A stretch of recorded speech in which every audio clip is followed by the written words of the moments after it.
least tried to do with respect to those two issues. It's been very difficult. One of the things that I was deeply concerned about was the number of people that were resigning, particularly after the George Floyd incident across the country, and Norfolk was no different. You had folks retiring or resigning because of the atmosphere and because of some actions I've taken as well. So it's just a very difficult time in this profession. I've never seen it like this. And it's going to take some really hard work to regain those vacancies. But it starts with pay. At the end of the day, it starts with pay, and then everything else will fall in line. It typically does. I've seen this, you know, from Rodney King, all right? And I've seen it with Ferguson, and here we are today. But the difference is I've just never seen the intensity from the community surrounding police reform. It's been consistent, and it's not going anywhere. So law enforcement and the community, we're going to have to find a healthy balance of compromise, and that's going to be a challenge. These vacancies, too, within the department, you mentioned, you know, the violence that we've been going through within the city recently. Do you believe these vacancies within the department are contributing to more violent crime that we're seeing within the city? So, Zach, there used to be, just 4 or 5 years ago and beyond, we used to be able to predict, okay, where shootings would occur, all right? If you look at our data, 2017, 18, 19, we kind of knew. And you can look at our data and tell that we were pretty much spot on. The difference now is you have no idea where shootings are going to occur. You know, you look at the shooting in the mall. You know, folks hadn't seen that footage yet, but I'm telling you, it will frighten you to see the callousness of the shooter, in no regard for anyone within that space of said person he was aiming at.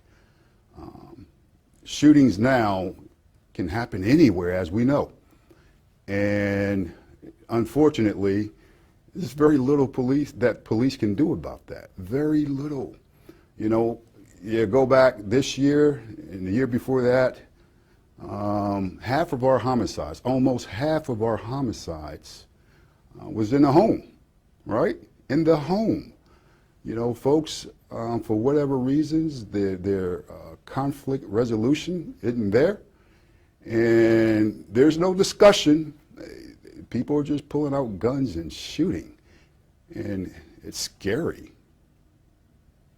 And talking about also, too, with morale within the department, is changing chiefs enough to boost morale within the department? Well, that depends. You know, morale's a tricky thing. You know, when I was a young officer, I used to hear that term and folks talking about it, and whatever that was, it never affected me. It just didn't.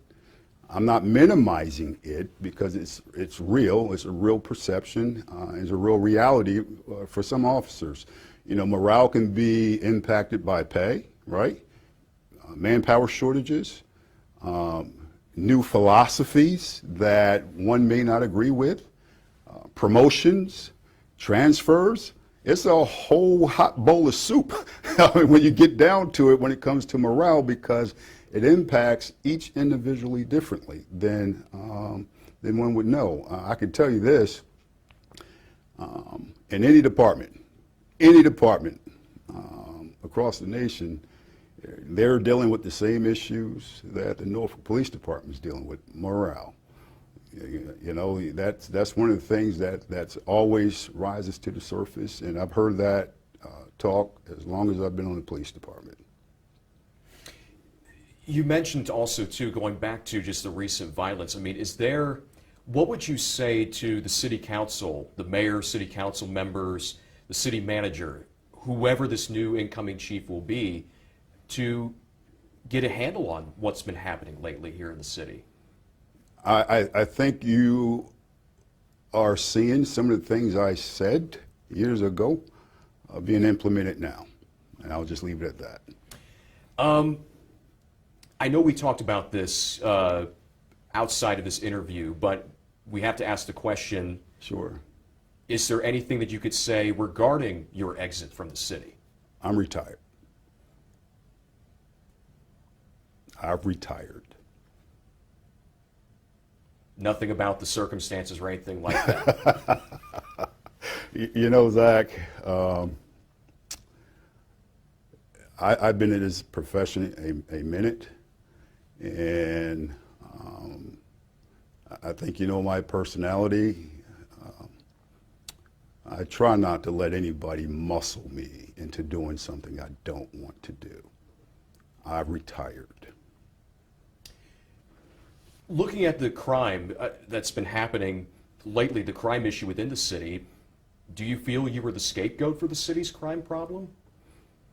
Well, you know, Norfolk has always had challenges with respect to crime.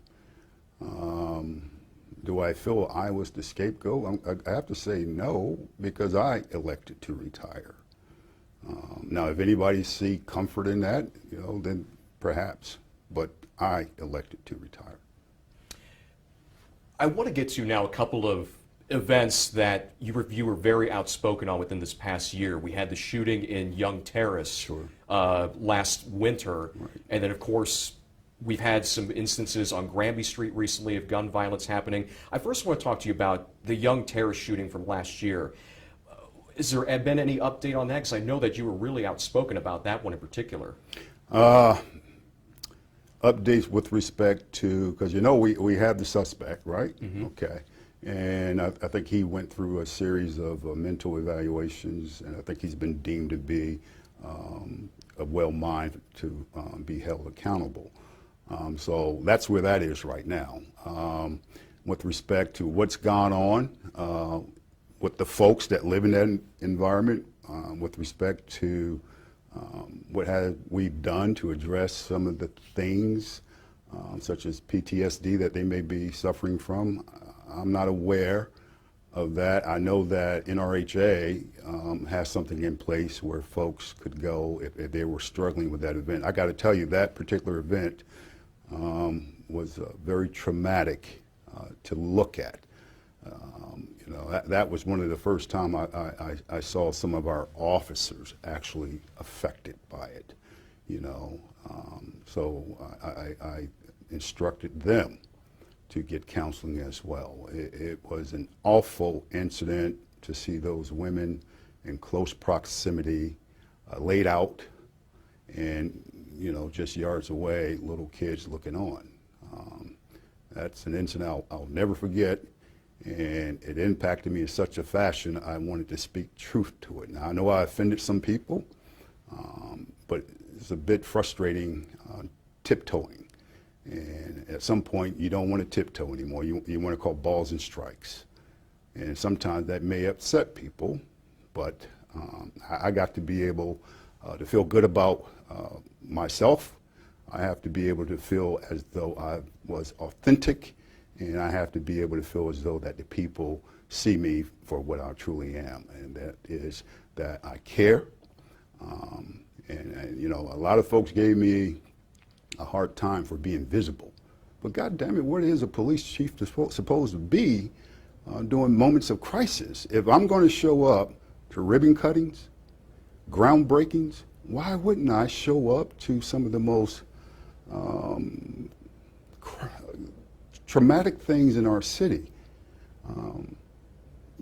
I should be there. Why do you feel a chief should show themselves at like you did at these types of events and do that?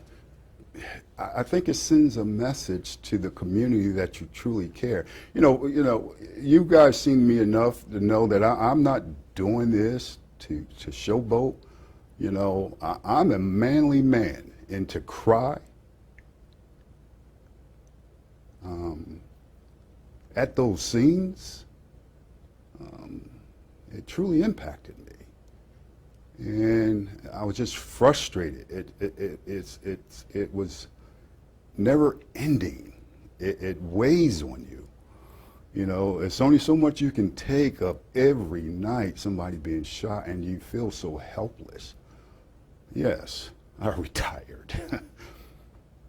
What about, because I know there was a lot of businesses, folks in the community after the shooting on Granby Street, the Sierra Jenkins shooting. What do you think needs to be done to address crime specifically on Granby Street and in downtown where a lot of people go? I think the city has taken some good steps, some large steps into addressing that. In fact, that was one of the last plans I submitted before retiring. The plan is currently in place now. And that's about, was that regarding the cameras downtown? The cameras, the strategic positioning of officers, the strategic positioning of marked vehicles. That was the last email I sent to the city manager before retiring. As we mentioned, earlier, you've more than 30 years with the department, about 6 years as the chief of police here in Norfolk. When you look back and reflect on your career in the city, what is one thing that are you most proud of, or you could say that is the biggest accomplishment you reflect on? Oh, there's no one thing, as an organization, okay, and I want to say it that way. As an organization, we have done some tremendous things by way of crime prevention, by way of leadership, by way of promotions, by way of community outreach, a host of things, by way of transparency. These things were nationally highlighted as well as internationally highlighted. And I'm sure I'm forgetting some things, but I didn't do that by myself. I had a great team of people that bought into the vision, and we put it to work. So there's no one thing. I can say this, we've done a multitude of things where, for the first time, whether it's first time for the department or for the first time for a police department. And you talked about the police department too, the state of that, and the message too that you have to whoever your successor is going to be. If you were to speak directly to the people living here in Norfolk, maybe also some of the other city leaders, the city manager, Mayor Kenny Alexander, other city council members, what would you say to the folks here within the city, your main message to them out of all this? I think this is what I would say to everyone, to include the new coming chief, whoever that may be. Because Norfolk is such a dynamic city. We need to be bold, courageous, and place the community at the center of every decision that you make. And in addition to that, this is specifically for said police chief, explain to the rank and file why that is necessary. Explain to them why it's necessary. Because a lot of times, they don't always understand why we have to be so in tune with the community. So it's important that you continuously explain to them that we can't do this by ourselves, okay? And we need the community. How would you grade the last 6 years of working with the mayor, city council members, the city manager, to collaborate with trying to address violent crime in the city?